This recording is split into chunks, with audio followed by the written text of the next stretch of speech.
భార్య పనికి వచ్చేంత వరకు వాడుకున్నాడు ఒక భర్త. భార్యకు జబ్బు చేసిందనేసరికి వదిలిపెట్టిపోయాడు.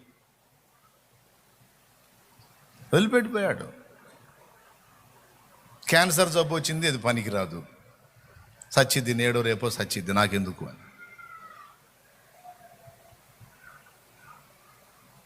ఒక బిడ్డ తల్లి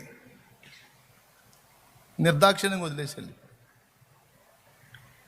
కొంతమంది భార్యలు ఉన్నారు. ఓ తమ్ముడు చెప్తున్నాడు, నాకు ఈ జబ్బు అని తెలియగానే వదిలేసిందన్న. మరి దారుణం అన్నాను. ఏడ్చిన తమ్ముళ్ళు ఉన్నారు, ఏడ్చిన చెల్లెళ్ళు ఉన్నారు. అంటే పనికి వచ్చేంత వరకే. అవి దూరం అయినందుకు ఏం అల్లాడతారు. గుర్తుపెట్టుకో, నీ దగ్గర ఉన్నప్పుడు లేనప్పుడు, పనికి వచ్చినప్పుడు పనికి రానప్పుడు, నువ్వు ఏ అనుభవాల్లో గుండా ప్రయాణం చేసినా ఎల్లప్పుడూ నీ చెయ్యి వదలకుండా నిన్ను పట్టుకొని నీతో నడిచేది నా యేసయ్య. ఖచ్చితం ఇది.